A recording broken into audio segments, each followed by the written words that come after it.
এ certified বাটপার শুভেন্দু দাবি করেছে 5,000 মানুষকে বাংলাদেশে পুশব্যাক করা হয়েছে। অবশ্য বাংলার লুথার কিং এর উপদেষ্টা কশা জাহেদ কইছে ইন্ডিয়া ইচ্ছা কইরা পুশিন করতেছে না। দেখেন, ভারতের পুশিন বাংলাদেশে যেটা করার চেষ্টা করছে, আমরা নিশ্চয়ই পশ্চিমবঙ্গের নির্বাচন ফলো করেছি। সেখানে নির্বাচনে একটা ইস্যু ছিল, এটা তাদের একটা অভ্যন্তরীণ রাজনৈতিক ব্যাপার, যেটার খানিকটা চাপ আমাদের উপরে আসছে। আমি এইভাবে মনে করি না যে বাংলাদেশের সাথে কোনো একটা টেনশন তৈরির জন্য ভারতীয় সরকার এটা করছে। সেজন্য আমি মনে করি যে সংকটটা প্রাইমারিলি দেখা যাচ্ছে, এটার একটা সমাধান দ্রুত হবে। এটা কোনোভাবেই তাদের কোনো ইন্টেনশনালি বাংলাদেশের সাথে সম্পর্ক বা বাংলাদেশকে চাপে রাখতে চাইছেন, এরকম আমি মনে করি। মহারাজ কৃষ্ণচন্দ্রের দরবারে ছিল গোপাল ভাঁড়, আকবরের দরবারে ছিল বীরবল, তেমনি বাংলার লুথার কিং এর দরবারে আছে কশা জাহেদ।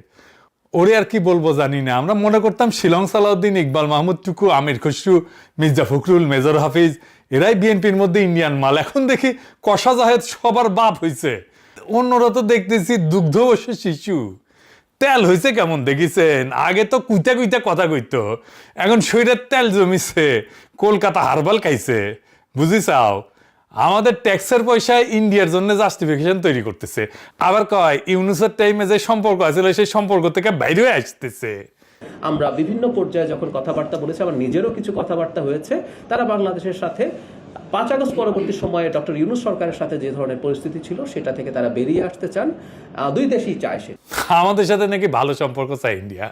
হে খোদা, আমাদের উঠায় না, নয়তো দড়ি ফেলাও, বায়া উঠে যায়। এমন নির্লজ্জ নতজানু একটা সরকার বাংলাদেশ চালাইতেছে, যেন হাসিনার ফ্যাসিবাদের পিছে ইন্ডিয়ার কোনো হাত ছিল না। ইন্ডিয়া খুব ভালো ছেলে, সন্ধ্যাবেলা হাত মুখ দিয়া পড়তে বসে। বিএনপিতে একসময় বিদায় নিবি, এ কশা জাহেদ যেন পলাইতে না পারে খেয়াল রেখেন। প্রত্যেকটা চিহ্নিত ইন্ডিয়ান দালালদের ধরে খাঁচার মধ্যে পড়বেন। সিল লাগান এডিটর সাহেব, কশা জাহেদ আগে, ইন্ডিয়ান দালাল, শিলং সালাউদ্দিন, আমির খসরু, মেজর হাফিজ, ইকবাল মাহমুদ টুকু, মির্জা ফখরুল মারিছেন। মাথায় রেখেন, ভুলে যান না, প্রত্যেকটা ইন্ডিয়ান দালালকে এক এক করে সিল মারবো। যাই হোক, আসেন আজকের আলাপ পুশিন। আমরা এই ঘটনার আগা পাঁচতলা বিবেচনা করে দেখব কেন এটা ঘটিচ্ছে আর বাংলাদেশ কি করে না।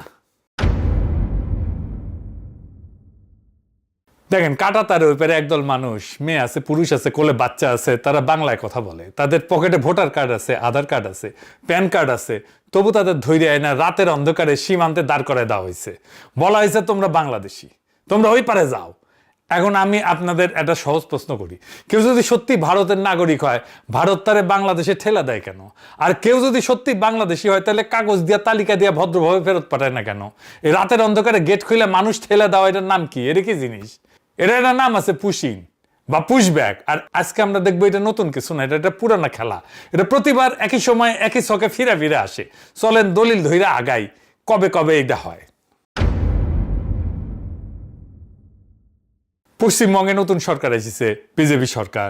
মুখ্যমন্ত্রী বাটপাট শুভেন্দু অধিকারী 7ই জুন কলকাতার কাছে নিউ টাউনে দলের এক অনুষ্ঠানে দাঁড়ায় কইল যে প্রায় 4,800 অবৈধ বাংলাদেশিকে তারা ইতিমধ্যে সীমান্তের ওপারে পাঠিয়ে দিচ্ছে। আরো 836 জন হোল্ডিং সেন্টারে আছে, অপেক্ষা করতেছে। সব মিলায় প্রায় 5,000। এই নীতির নাম ওই বাটপার দিছে ডিটেক্ট, ডিলিট অ্যান্ড ডিপোর্ট। খুঁজে বের করো, মুছে ফেলো, বাইর করে দাও। মানুষ নিয়ে কথা হইতেছে, খেয়াল করেন, মুছে ফেলার ভাষা, গণহত্যার ভাষা। তো পদ্ধতিটা কি? পুলিশে বলা হয়েছে সন্দেহভাজন কাউরে আদালতে তুলবে না, সোজা বিএসএফ এর হাতে তুলে দিবা। শুভেন্দু নিজেই কইছে এদের সরাসরি বিএসএফ এর হাতে তুলে দেওয়া হইতেছে। অর্থাৎ কোনো বিচার নাই, কোনো যাচাই নাই, কোনো প্রমাণ নাই। সন্দেহ হইলে কাঁটাতারের ওই পারে। ভারতের নিজের সুপ্রিম কোর্ট 2024 সালের নভেম্বরে এই ধরনের নাগরিক যাচাই ছাড়া বহিষ্কার আর বাড়িঘর ভাঙার বিরুদ্ধে রায় দিছিল। সেই রায় অগ্রাহ্য কইরা এই বাটপার শুভেন্দু অভিযান চালাইতেছে। কেমন জাউরার জাউরা দেখেন, দেন সিল মেরে দেন শুভেন্দুরে, জাউরার জাউরা সিল মেরে দেন। এবার বুঝেছেন কশা জাহেদ আর শুভেন্দু যে মেলায় হারায় যাওয়া দুই ভাইটা একসাথে দেখান এডিটর সাহেব। আবার সিল মারেন দুইটার উপরে, মেলায় হারায় যাওয়া দুই ভাই। আর সীমান্তে কি হইতেছে? কোচবিহার, পঞ্চগড়, ঠাকুরগাঁও, একের পর এক জায়গায়, বিভিন্ন জায়গায় বিজিবি এই পুশিন আটকাই দিতেছে। জুনের শুরু থেকে অন্তত 20টা পুশিনের চেষ্টা হয়েছে, কয়েকশো মানুষকে নিয়ে। কোচবিহারে মেখলিগঞ্জে এক রাতে 40 জন জিরো লাইনে আটকা পড়েছিল, দুই দেশের মাঝখানে। এবার দেখি পুশিন জিনিসটা আসলে কি। পুশিন বা আর আইনি ফেরত পাঠানো বা ডিপোর্ট দুইটা সম্পূর্ণ আলাদা জিনিস। আইনি ফেরত পাঠানোতে কি হয়, নাম ধাম পরিচয় এরা যাচাই হয়, অন্য দেশে আগে জানানো হয়, নির্দিষ্ট চেকপোস্ট দিয়ে হস্তান্তর হয়, দুই দেশ রাজি হয়, এটা একটা স্বীকৃত আন্তর্জাতিক আইন। আর পুশিনের কিছুই হয় না, রাতের আধারে কাঁটাতারের গেট খুলে মানুষ ঠেলে দেওয়া হয়। আন্তর্জাতিক আইনে এর একটা নাম আছে, কালেকটিভ এক্সপালশন, গণবহিষ্কার। আর এটা বেআইনি। পুশিন আর সীমান্ত হত্যা দুটোই বিচার বহির্ভূত কাজ, দেশীয় এবং আন্তর্জাতিক দুই আইনই ভাঙে। আর জোর কইরা ঠেলে দেওয়া হতভাগ্যদের বাংলাদেশে অনুপ্রবেশকারী বলে চালানো হয় প্রমাণ ছাড়াই। কিন্তু বাস্তবে ধরা পড়ে কারা? বিজেপির হিসাব অনুযায়ী 2025 সালের মে থেকে 2026 জানুয়ারি পর্যন্ত অন্তত 2303 জনকে পুশিন করা হয়েছে। এর মধ্যে 126 জন ভারতীয় নাগরিক, 38 জন মিয়ানমারের নাগরিক। বুঝলেন তো, যাদের বাংলাদেশে বলে ঠেলে দেওয়া হইতেছে তাদের ভেতরে ভারতের নিজেদের নাগরিক আছে, এমনকি মায়ানমারের মানুষ আছে। এরা পশ্চিমবঙ্গ আর আসামের বাংলাভাষী মুসলিম। এদের একমাত্র অপরাধ তারা বাংলায় কথা বলে। আর কষা জাহেদ বলে ইচ্ছা কইরা পাঠাইতেছে না ইন্ডিয়া। কিরকম জাউরার জাউরা দেখে। এটা বলে নতুন না, এটা একটা ইতিহাস, এটা একটা প্যাটার্ন। কেমন ইতিহাস? আপনাদের নিয়ে যাব 2003 সালে সাতগাছি, কোচবিহার, মাথাভাঙ্গা থানা। 2003 সালের ফেব্রুয়ারি 213 জন মানুষকে জিরো লাইনে আটকে রাখা হইল। এরা ছিল মূলত সাপুরে সম্প্রদায়ের মানুষ। এর ভিতরে 80 জন বাচ্চা আর 65 থেকে 68 জন নারী। ভারত বলে এরা বাংলাদেশি, পাঠায় দাও। তখনকার বিডিআর বলে এরা বাংলাদেশি না। দুই পক্ষই নিতে অস্বীকার করে। 6 দিন শীতের খোলা আকাশের নিচে ঠিকমতো খাবার নাই, পানি নাই, পেশাব পায়খানার ব্যবস্থা নাই, চিকিৎসা নাই, বাচ্চারা নিউমোনিয়া আক্রান্ত হইল। তারপরে 6 তারিখ ভোরে মানুষগুলো রহস্যজনকভাবে উধাও হয়ে গেল। কই গেল কেউ জানে না।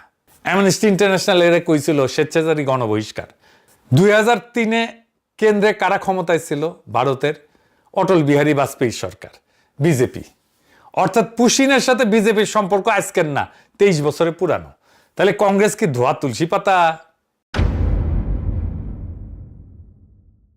না? কংগ্রেসের আমলে পুশিন ঘটিছে সেই 1964 সাল থেকে। একটা আইন আছে, ফরেনার্স ট্রাইব্যুনাল। ফরেনার্স ট্রাইব্যুনালটা কি? নামটা শুনলে মনে হয় আদালতের মতো একটা ট্রাইব্যুনাল টাইপের ব্যাপার। না, এটা পুরাপুরি আদালত না, এটা একটা আধা বিচারিক সংস্থা। ইংরেজিতে এটাকে কয় কোয়াসি জুডিশিয়াল বডি। মূলত আসামে চলে। কাজ একটাই, ঠিক করা কে ভারতীয় আর কে বিদেশি। এর জন্ম 1946 সালের পুরানো ফরেনার্স অ্যাক্ট থেকে। আর 1964 সালের সরকারি আদেশে এই ট্রাইব্যুনালটা একটা আইনি রূপ পায়। অর্থাৎ এইটা ব্রিটিশ আমলের আইনের গর্ভে জন্মানো একটা যন্ত্র। এখন আসল মায়ের পাশটা শোনেন, কারণ এইখানে গোটা খেলাটা আছে। সাধারণ আদালতের নিয়ম কি? যে অভিযোগ করে তারাই প্রমাণ করতে হয়, তাই না? চোর বলতে হইলে আগে চুরি প্রমাণ করতে হয়, তাই না? কিন্তু ফরেনার্স ট্রাইব্যুনালের নিয়মটা উল্টা। এখানে রাষ্ট্র আপনারে বিদেশি প্রমাণ করে না, আপনারে নিজেরে ভারতীয় প্রমাণ করতে হয়। আইনের ভাষায় একে বলে বার্ডেন অফ প্রুফ। এটা আসামির ঘাড়ে। অর্থাৎ আপনি দোষী যতক্ষণ না নির্দোষ আপনি নিজে নিজে প্রমাণ করতে পারেন। কিভাবে কাজটা শুরু হয়? কিভাবে? পুলিশ একটা সন্দেহের রেফারেন্স পাঠায়, কিংবা ভোটার তালিকায় নামের পাশে একটা ডি অক্ষর বসায় দেয়। ডি ডি মানে ডাউটফুল, সন্দেহজনক। সন্দেহজনক ভোটার, ব্যাস। কোনো তদন্ত লাগে না, প্রমাণ লাগে না। সন্দেহের ভিত্তিতে একজন মানুষের ট্রাইব্যুনালে টানা হয়। আর তখন তার সারা জীবনের কাগজপত্র জোগাড় করে প্রমাণ করতে হয় সে ভারতীয়। ভাবেন একবার, আপনার বাবার জন্মের কাগজ, দাদার জমির দলিল, গরিব অশিক্ষিত একজন বাঙালি মুসলিম কৃষক বা শ্রমিক এই কাগজ পাবে কই? একটা বানান ভুল থাকলে, একটা তারিখের গরমিল, আর সেটারে মারাত্মক ধরে বিদেশি ঘোষণা করে দিতে পারে গুয়াহাটির আদালত। আর একবার বিদেশি ঘোষণা হইলে আটক, তারপরে কাঁটাতারের ওই পারে পার করে দাও।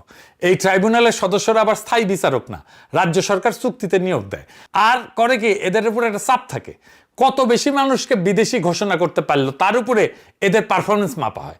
তাহলে বুঝতে পারতেছেন, এটা নিরপেক্ষ বিচার না, এটা একটা ছাকনি, যেটা বানানোই হয়েছে নির্দিষ্ট একদল মানুষকে সাইকা বাইর করে দিতে। জানুয়ারি 2025 পর্যন্ত এই ট্রাইব্যুনাল প্রায় 1,66,000 মানুষরে অনিয়মিত অভিবাসী ঘোষণা করছে, অভারতীয় ঘোষণা করছে। 1,66,000, এটা গোটা শহরের মানুষের সমান। কাগজ কলমে রাষ্ট্রহীন করে দিছে। ইন্ডিয়া যেটা করতেছে এটা ভয়ঙ্কর কাজ। গরিব মানুষ এত পেপার সার্টিফিকেট এসব কি বুঝে? বাংলাদেশে যদি বাংলাদেশের গরিব হিন্দুদের যাদের ভিটামাটি নাই, তাদের কাছে পেপার সার্টিফিকেট চায়, তাদেরকে হ্যারাস করা শুরু করে। আর ভারত থেকে অবৈধভাবে যারা আসতেছে এই ওসিলায় এদেশে গরিব হিন্দুদের ধরে ধরে বর্ডারে নিয়ে যায় যদি ঠেলে দেওয়ার চেষ্টা করে, ব্যাপারটা কি কেমন অমানবিক হবে দেখেন।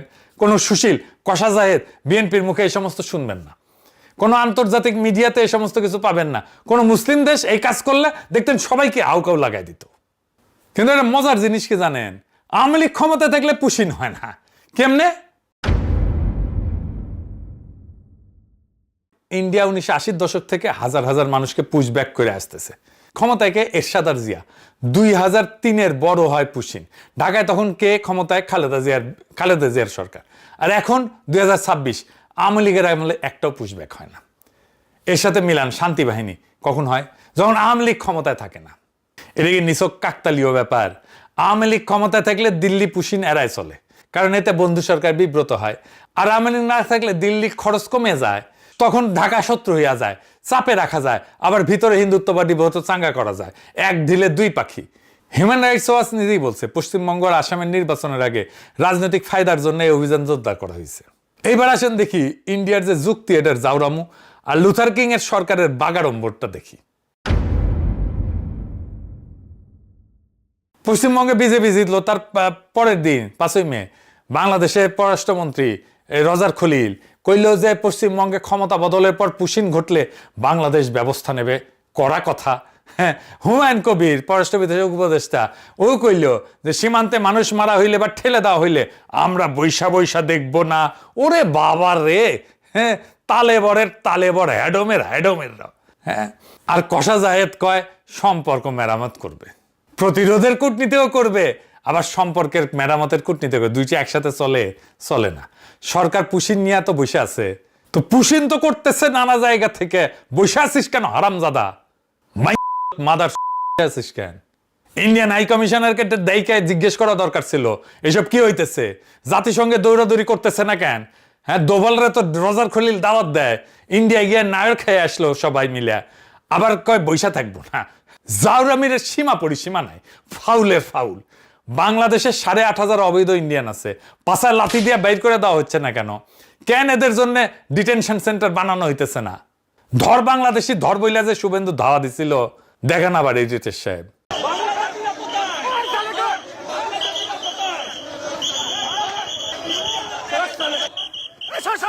সব বাংলাদেশি মুসলমান, সব বাংলাদেশি মুসলমান, মুসলমান হিন্দু।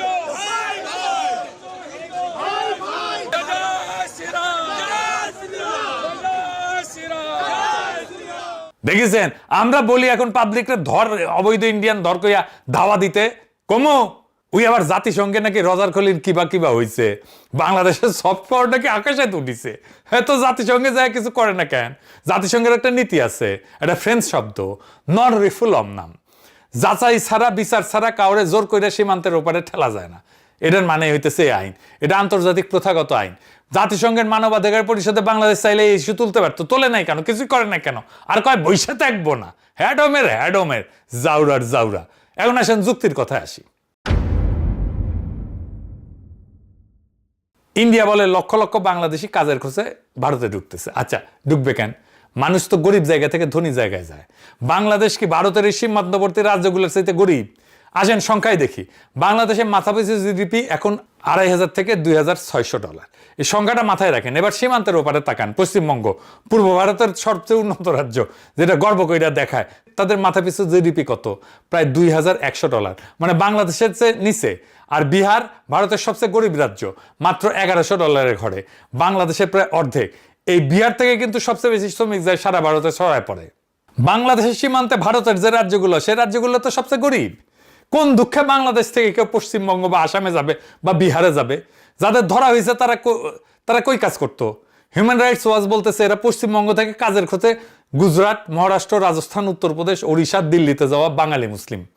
তো গুজরাট, মহারাষ্ট্র এগুলো তো ধনী এলাকা, শিল্পোন্নত রাজ্য, অর্থাৎ শ্রমিকেরা ধনী রাজ্যে যাইতেছে গরিব রাজ্য থেকে, আর সেখানে ধরা পড়তেছে। এই শ্রমিক নেয় তারা, তাদের যখন কনস্ট্রাকশনের কাজ থাকে, যখন সস্তা শ্রমিকের দরকার পড়ে, তখন তারা শ্রমিক নেয়। তারপরে কাজ শেষ হয়ে গেলে ছুঁড়ে ফেলে দেয়, তখন বলে এরা বাংলাদেশি। দরকারের সময় সস্তা শ্রমিক, ভোটের সময় শত্রু। বাংলাদেশের ইকোনমি তো ইন্ডিয়ার চাইতে খারাপ না। আমাদের লোকেরা মধ্যপ্রাচ্যে যাবে, মালয়েশিয়া যাবে, সিঙ্গাপুর যাবে, ইউরোপ যাবে, আমেরিকায় যাবে, কোন দুঃখে ইন্ডিয়া যাবে। তো ভারত বাংলাদেশে অনুপ্রবেশকারী পাবে কই? পায় না তো। তাই নিজেদের নাগরিককেই ধরতে হয় বাংলাদেশে অনুপ্রবেশকারী বলে, ধইরা পাঠায় দেয়। যারা আছে ওইখানে সবগুলো ইন্ডিয়ান, তারা নিজেরাই বলে। কে আসলে কার কাছে যায়? তিনটা জিনিসের উপরে নির্ভর করে শ্রমিকেরা কোথায় যাবে: মজুরি, মর্যাদা আর চাকরি। প্রথমে মজুরি আর মর্যাদা। বাংলাদেশে একজন রিক্সা চালক দিনে ভালো রোজগার করে, নগদ প্রত্যেক দিন হাতে, কোনো বস নাই, কোনো বিশেষ দক্ষতা লাগে না। একটা গবেষণা বলতেছে ঢাকা একজন রিক্সা চালকের আয় গার্মেন্টসের ন্যূনতম মজুরির প্রায় 5 গুণ হইতে পারে, এমনকি একজন পুলিশ কনস্টেবলের চাইতেও বেশি। তো এটা তো স্যার টাকা না, এটা একটা স্বাধীনতা। একজন তরুণ চালক গবেষকরা বলছিল মাসে 15,000 টাকা, এটা তো সরকারি চাকরির বেতনের মতো। এই স্বাধীন রোজগারের সুযোগ ভারতের গরিব রাজ্যে একজন অদক্ষ শ্রমিকের আছে? নাই। এবার নারীর কথা বলি, এটা আসল জায়গা। বাংলাদেশে গার্মেন্টস খাত প্রায় 40 থেকে 45 লক্ষ শ্রমিককে কাজ দেয়, যাতে বিরাট অংশ নারী। অনেকে বলে 85% নারী। এটা ফর্মাল চাকরি, নির্দিষ্ট মজুরি আছে, অ্যাপয়েন্টমেন্ট লেটার আছে, নিয়োগপত্র আছে, কারখানায় পরিচয় আছে, নিজের ব্যাংক অ্যাকাউন্ট আছে, নিজের রোজগার, মজুরি কম, শোষণ আছে, ট্র্যাজেডি আছে রানা প্লাজার মতো, সেগুলো সবই সত্য, কিন্তু কাঠামোটা ফর্মাল। আর নারীর হাতে নিজের আয়। এখন পশ্চিমবঙ্গের কথা চিন্তা করেন, সেখানে নারীর শ্রমশক্তিতে অংশগ্রহণ মাত্র 33% করে। জাতীয় গড়ের নিচে আর নিয়মিত বেতনের ফর্মাল চাকরিতে নারীর হিস্সা কমতেছে। কয়েক বছরে 18% থেকে 9% নেমে গেছে। আর এর বদলে বাড়তেছে নিম্ন মজুরির অনানুষ্ঠানিক কাজ, নন ফর্মাল কাজ। আর পশ্চিমবঙ্গ নিজেই কাজের খোঁজে রাজ্য ছাড়া মানুষের সংখ্যায় ভারতের শীর্ষের দিকে। তো একজন বাংলাদেশি নারী যে গার্মেন্টসের তুলনামূলক সম্মানের স্বাধীন ফর্মাল চাকরি করতেছে, সে কেন সীমান্ত পাড়ি দেয়া এমন একটা রাজ্যে যাবে যেখানে ফর্মাল চাকরি নেই, যেখানে তাকে বাসায় জিগিরি করতে হবে? শ্রম তো সম্মান আর মজুরির দিকে যায়, উল্টা দিকে তো যায় না। বাংলাদেশে একটা একক খাত, এই গার্মেন্টস খাত, যত মানুষের ফর্মাল চাকরি দেয়, পশ্চিমবঙ্গে সেই মাপের রপ্তানি শিল্পই নাই। উল্টা পশ্চিমবঙ্গ থেকে মানুষ বাইরে হয়ে যাইতেছে। তাইলে শ্রম কোন দিকে বইবে? মানুষের মর্যাদার চাকরি চাইলে জিগিরি করতে যাবে সীমান্ত পাড়ি দিয়া। বাংলাদেশে 8,500 অবৈধ ইন্ডিয়ান কি করে রে? মাদারবোর্ড কষা জায়েদ আছে? কোনো উত্তর আছে? আর এই যে শুভেন্দু যে ধর বাংলাদেশি ধর বলে, কারে সে দাওয়া করতেছে? এই পুশিন কোনো বিচ্ছিন্ন ঘটনা না, এটা ভারতের ভেতরের ভোটের রাজনীতি আর আঞ্চলিক দাদাগিরির একটা পুরানো হাতিয়ার। সেই 1980 থেকে 2026 একই ছকে বারবার ফিরে আসে। আর ঢাকার পছন্দের সরকার না থাকলে এর লাগাম খুইলা যায়। আর সেই মানুষগুলোর অপরাধ কি? একটাই অপরাধ, তারা বাংলায় কথা বলে আর ধর্মে মুসলমান। নোম্যান্স ল্যান্ডে দুই ধারের কাঁটাতারের মাঝখানে আটকা পড়ে আছে সেই মানুষগুলা, যাদের অনেকেই আসলে ভারতের নাগরিক, অসহায় নাগরিক, যার ভিতরে আছে নারী, শিশু, বৃদ্ধ। খাওয়া নেই, দাওয়া নেই, গা ধোয়া নেই, কিচ্ছু নেই। সারাদিন এইভাবে পথে ঘাটে বসে আছি। আর কতদিন থাকতে হবে জানি না। আমার আব্বু আছে, আমার ভাই আছে, আমার মা আছে, আর আমার একটা দিদি আছে। তোমরা কি ওখানে স্কুলে পড়তাম? হ্যাঁ, আমরা ইন্ডিয়া স্কুলে পড়তাম। কোন ক্লাস? 6। মাঝে মাঝে না খুব অসহায় লাগে। এই কি মুসলমানের নিয়তি সারা দুনিয়ায়? গাজার দিকে তাকান, কিছু করতে পারি না। ইরানের দিকে তাকান, কিছু করতে পারি না। রোহিঙ্গাদের দিকে তাকান, 10 বছর ধরে আমাদের ঘাড়ে আছে, কিচ্ছু করতে পারি না, ফিরিয়ে দিতে পারি না। আর এখন আমাদের নিজেদের ভাষার মানুষ, ভারতীয় বাংলাভাষী মুসলমান নোম্যান্স ল্যান্ডে এসে আটকা। আর আমিও কিছু করতে পারি না। একটা সভ্যতা, একটা উম্মা, যাদের এত টাকা পয়সা, যাদের এত বড় বড় শেখ, যাদের এত ইতিহাস, এত গৌরব, আজ তাদের সন্তানেরা, তাদের ভাইয়েরা কাঁটাতারের মাঝখানে দাঁড়ায় আছে। কোনো দেশ তাদের নিতে চায় না।